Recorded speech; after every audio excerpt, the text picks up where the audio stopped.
Hello and welcome to Focus on the Arts. I am Paul Kreider, Dean of the College of Creative Arts at West Virginia University in Morgantown. Our show attempts to excite our audience about new and interesting arts events and practices occurring within the university and the state of West Virginia. Our show also serves to inform you about the wonderful creative arts programs at WVU. As we focus on the arts today, our two guests on the show are Nejun Zhang, an associate professor of painting at WVU, and Erica Osborne, who is an assistant professor of painting also at WVU. They are here to share exciting aspects of the painting program at WVU and interesting elements of their artistic endeavors. So thanks so much for both of you for coming on the show. Much appreciated. So let's go ahead and start with you, Erica, about your training. Where did you study? And let's talk about your art work and your practice today. Sounds great. I grew up in Utah, and there I developed a real love for painting and also the outdoors. I studied at University of Utah for my undergraduate and then moved to New Mexico after some time traveling and painting, and I got my master's degree at UNM in Albuquerque. I stayed there for a few years to teach some place-based programs, environmental field courses, and then got the job here at WVU. So when you say place-based programs, environmental courses, you're talking about in art? In art, yes. There are field programs for artists that are intrinsically devoted to a particular issue. In this case, the environment, how people connect with place, the nature and culture, dialectic. Is that a strength at the New Mexico's program? It is. In fact, they have a whole area now where you can emphasize in art and ecology. So it's become a huge program. The signature program out there is Land Arts of the American West. And I studied with that program and then ended up becoming the assistant director for that program for 3 years after receiving my MFA. So that's what kept us in Albuquerque. So why did you decide to come to WVU? Well, I was interested in a change. I was interested in moving forward with my career. And the fact that WVU is also sort of a mountainous region, very different location from the desert Southwest. Someone who, my own personal artistic work deals with the nature and culture conversation. And so I was really interested in positioning myself in a completely different environment so that I could sort of start new and think about how we connect with place on a different level and in a different context. So I was really excited about that. Certainly a lot of environmental issues in West Virginia right now. Yes, yeah. It's a very complicated place. It's being, some of the oldest mountains in the world, the New River being the oldest river in the world. And then, so you have this incredible biodiversity, and then at the same time, some incredible environmental issues, which make it a really dynamic place. So how does those environmental issues, how does that manifest into your artwork? Okay. Well, I tend to work in chapters, I call them. So all my work is painting and drawing based, but sometimes that shifts from, it's not always on the canvas, for example, or not always on paper in terms of drawing. It involves performative elements, it involves site-specific pieces, installation. But all the work deals with, I've tackled different chapters in my career. For a long time I was focused on wood and the economy versus the ecology of wood, how we spiritually and ecologically connect to trees, and then how we use them very utilitarianly. Most recently I've been creating a body of paintings that deals with manifest destiny, and been really interested in the artists of the Hudson River School and the American Sublime Painters. And I'm interested in their work because I feel like it played a huge role in the development of the country and also that idea of progress. So give me a few names for our audience of American Sublime Painters. Okay, so like examples. Thomas Moran, Albert Bierstadt, Frederick Church, Thomas Cole are some of the artists. Moran and Bierstadt I've been referencing most heavily in my work. And so I've been really interested in taking that style of painting, that really epic landscape, the stormy skies, that sort of look to the paintings, and painting instead of pristine environments, painting what I consider to be artifacts of manifest destiny. So looking at development, industry, tourism, American sort of what some consider progress, and what that's done to the environment. I had a painting of yours hanging in my office of the Hoover Dam. Yes. It was quite interesting. Yes. So give us the life of that painting. Where did that painting end up? It's not in my office anymore. So it was on its way about a week ago to an exhibition in Texas, Great. in Marfa, Texas, which is where the Chinati Foundation is. It opens next week. So it's typical for an artist, both of you, to have paintings that travel around the country or around the world, and you don't get to go with them very often, do you? Not very often. I am going to this. Are you going? Good. So I'll good. be leaving next week. For okay, that. Neijun, let's talk about your background, how you got into painting, and where you studied. Okay, so I was born in China, and I grew up during Cultural Revolution. I was trained as a socialist realist painter in China under Soviet socialist realism. That had evolved from a Russian version of 19th century academic painting. Yeah, so I attended my undergraduate in China. I come here for my MFA in painting in 2000. In 2000, came to WVU, right? Yeah, I got my degree at WVU in 2000. I came to Morgantown in 1996. 96, okay, Yeah, okay. Yeah. Right. So in the past decade, my work has been dealing with those kind of personal memory and the social change in China. As you know, China has changed greatly, but there is still continuity with the past. So my work embodies the collusion of the past and the present, inherent in the changing roles in Chinese social reality. So those kind of smaller size, really simplify those kind of old traditions and their inconcrete, a role in a modernized society in China. So in your work, as you depict, how does one depict as a painter collision of the past with the present in a Chinese society? So how does that manifest itself in artwork? Actually, if you see, my background, as a painter, I have experienced the education under the communist system, and also I have experienced the cultural rupture, since I come to the States for my subsequent study at WVU. So that's gave me a lot of opportunity to really look back, who I am, my personal identity. So that's basically that's kind of inspiration for my own work. Excellent. So you graduated from WVU in 2000. Yes. And you started teaching at WVU soon after. Is that correct? Yeah, I got a part-time teaching. There were one day, the former chair surgeon called me, if I offer you a teaching job, do you want? I said that's my dream job. I want to do that. I just took as a part-time teaching at WVU for 6 years. So there is a tenure track position open up. I just applied. I got the job. Yeah.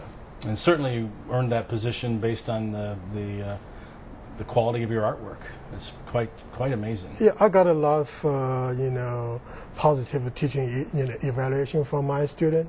Also, I got a lot of exhibitions. Especially I had a show in New York City in 2004 with Oak Harris Gallery. Excellent. Yeah. Excellent. So I have a painting of yours hanging in my office right now, which is quite special. It's a Chinese scene, a family, and it's basically from the past. This is a painting about the past, past culture. It's quite beautiful. Thank you. So, so let's basically talk about the role of painting in contemporary art study or art practice at this point in time. So, how do you see it? Is it changed? It evolved over the centuries?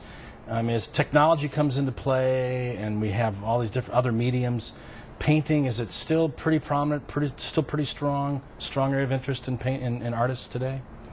Yeah, I would say that there was a period in the 70s and early 80s where painting was considered dead. But I think it fought back on that, and it was during a time of conceptual art and more idea-based work that maybe didn't have an end product that was an object. But I think painting has been and always will be really resilient. It's so rooted in tradition that tradition has withstood the test of time as well. That being said, I think contemporary painters are incredibly innovative and have come to really dominate in a lot of ways contemporary art. They're innovative. They oftentimes exceed the boundaries of canvas. And when I say that, I mean sometimes their work is installation driven. It uses alternative materials and media. The scale is really large, or it sort of pushes the boundaries of what painting has been. And I certainly am inspired by that as an educator. I take that, what's going on in contemporary painting today, and I really try to infuse that into how I teach. So I teach one course that's all about alternative materials and alternative surfaces. We do a whole course that's about content and really pushing ideas of content. And so I try to take what's going on in contemporary painting and really infuse that into my own. So for our audience, just to make sure everybody understands, when you say pushing the idea of content, you're really talking about subject matter. Subject matter, yes. On the canvas, Yeah. or whatever the Right. material is. Right. Okay. Where their ideas are coming from. What is the idea? And sometimes that manifests itself in something that's representational, meaning you can see and understand that that's a person in the painting. But sometimes that comes, it manifests itself in incredibly abstract ways or very metaphoric ways. When I compare it to, say, writing, I often think that, there are painters who are more like journalists who tell stories and describe things visually. There are painters who are more like novelists, or where they use creative liberty to really create metaphor and climax. And then there's painters who are like poets, who the work might be very abstract, it might be very minimal, but it's very directed to a particular idea. So what do you think was the cause, and you've learned from your training? You both are actually pretty young. You weren't around painting in the 70s, I don't think. So as far as painting sort of maybe on the decline in the 70s, to what do you attribute that decline? I think painting always play an important role in the art practice. Even people see that as a decline or something like a dead, but painting never dead if you really look into the history. You can see, if you really look into the history, the influence of the social commentary in painting, from, for example, the classical to romantic movement, from Renaissance to the 19th century. Those kind of influence you still can see in contemporary painting practice today.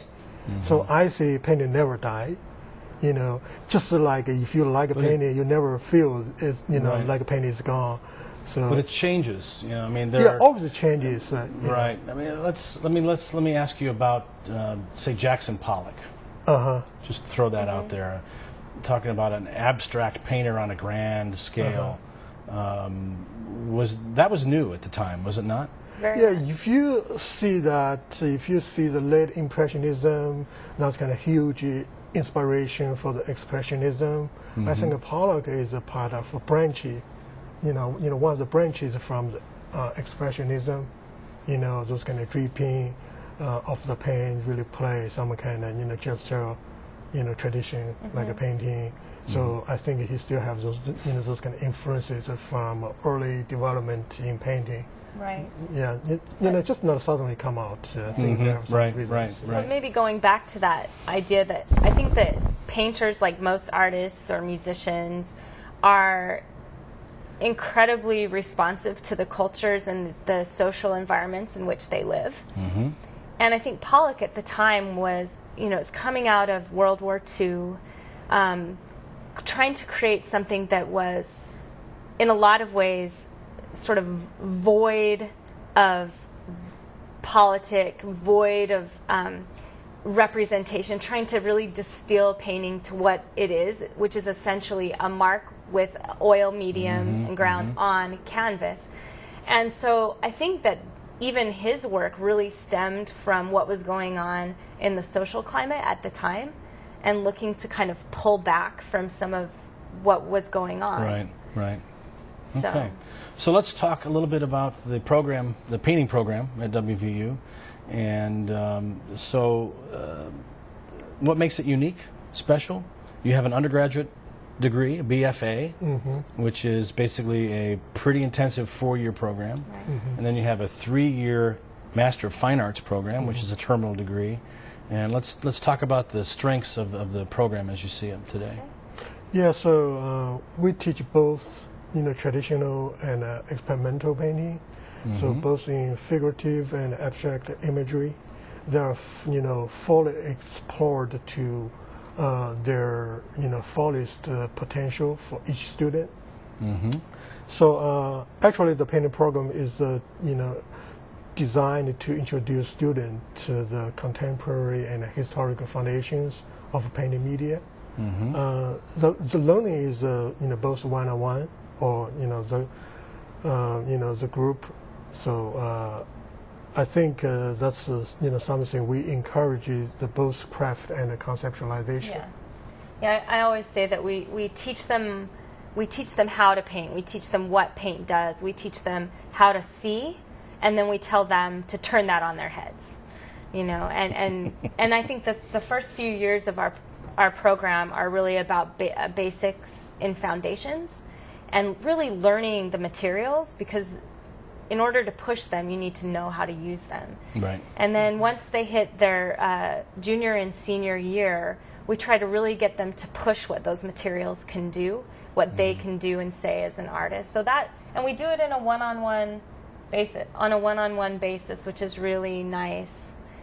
Some of the other advantages of our program is our advanced level students get their own private workspaces, as do our graduate students.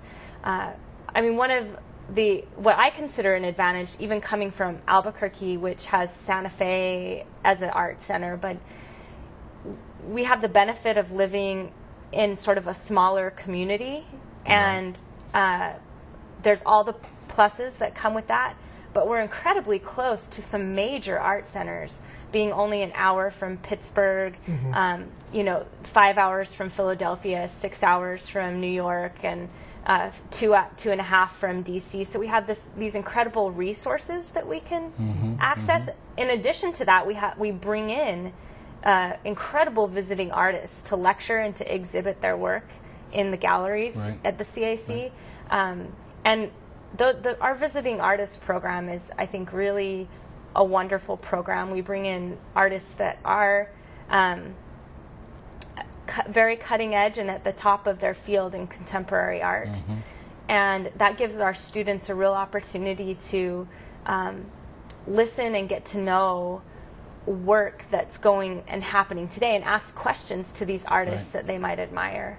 So that's another real advantage. So let's talk about the painting student or potential painting student that comes from West Virginia High School and wants to enroll at WVU. What's the process for them to apply and be accepted to WVU painting?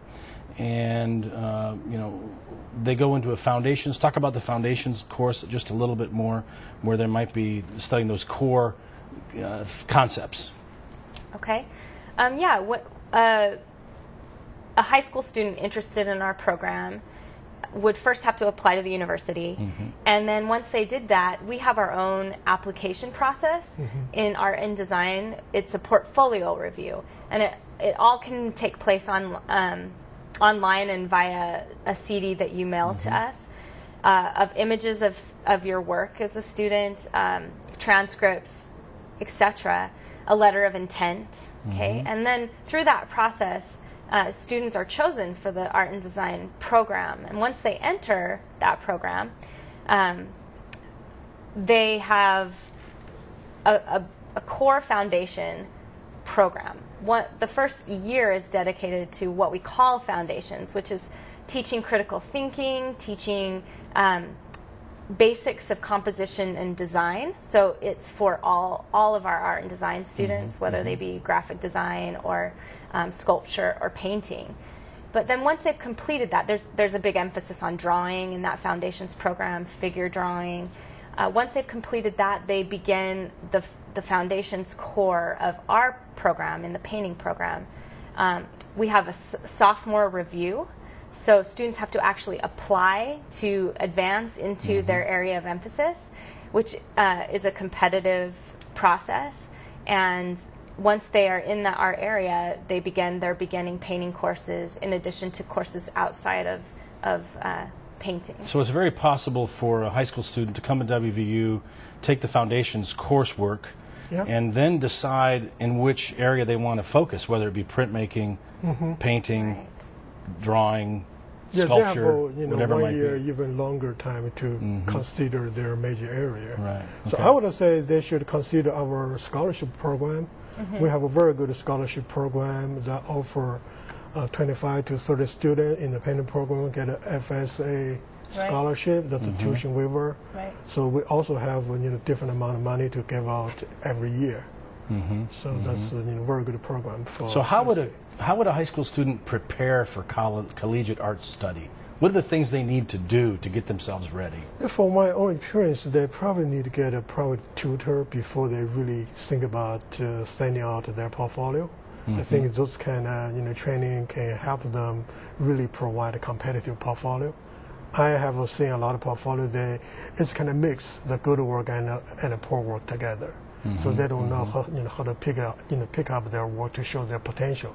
You don't really need to show you're already done. You should provide, or you can do this. You're capable to do this. So most of the work in that portfolio would be drawing work. Is that correct? Or, it's any kind of work. Any kind of work that they've done. Yeah. Okay. As in the arts. So drawing, painting, sculpture, ceramics. If it's three-dimensional work, they probably need to just have photographs in that portfolio. Yeah, you can send out the DVD with a video or something on it. So. And actually, online on our website, the application for acceptance to the School of Art and Design has all the steps for how to take good photographs of your work. It kind of walks you through the process of getting what you need for that portfolio. Okay, so we're kind of running a little bit short on time. I wanted to just touch base on a few important aspects. One would be the student comes into the program and they're taking their coursework, but what are some of the opportunities for them to enhance their education through study abroad or some of these other offerings that might be afforded them? Yeah, we have a painting study in China during the summer. So it's been 10 years. So it's a 4 weeks program. We take students to China to study Chinese ink painting and the Tonga painting. So also travel throughout the historical and the cultural sites throughout China. Excellent. Yeah. So students can get 6 credits from the program. The program fee cover everything. So yeah, that's interesting. The program fee covers not just basically the cost of the trip, and the credit hours or the 6 credits is not paid for. That's just tacked on to the program. That's a very special perk in WVU. So do we have a lot of students from other universities who go to study? Yeah, we have almost a half and a half from WVU, half students from other schools.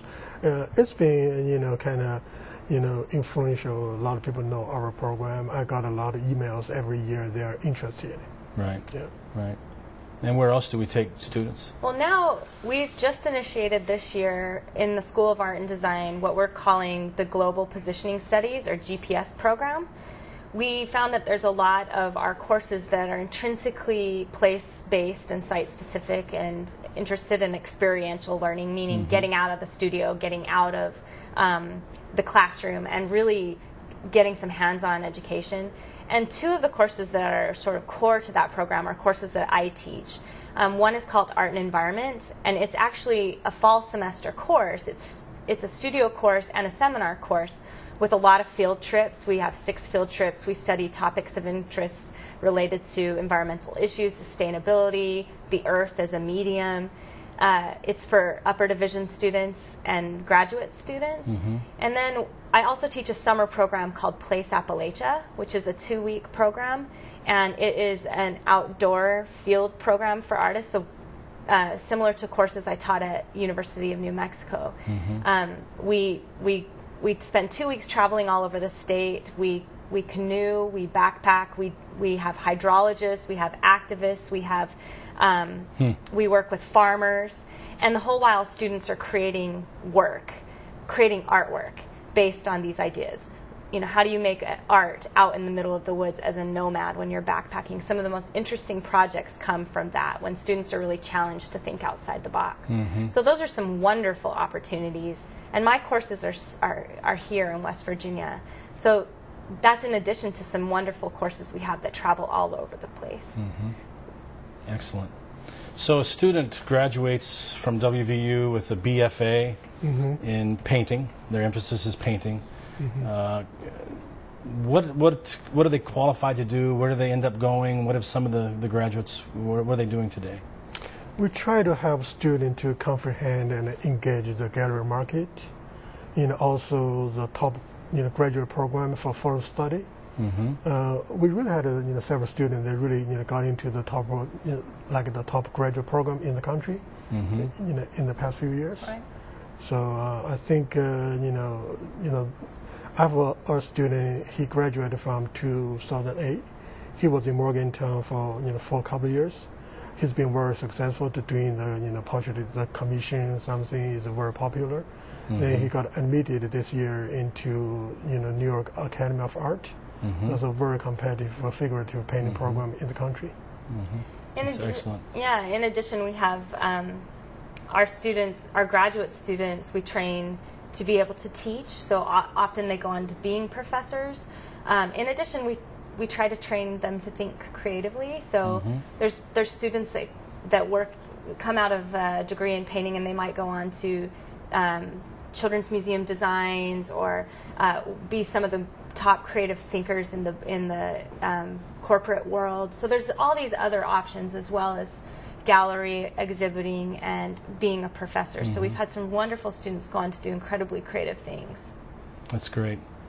Well, thank you both so much for your time today and coming on the show. It's great to hear about the exciting things happening in art and design, and specifically painting at WVU. You two work so well together. It's great. That's great to see.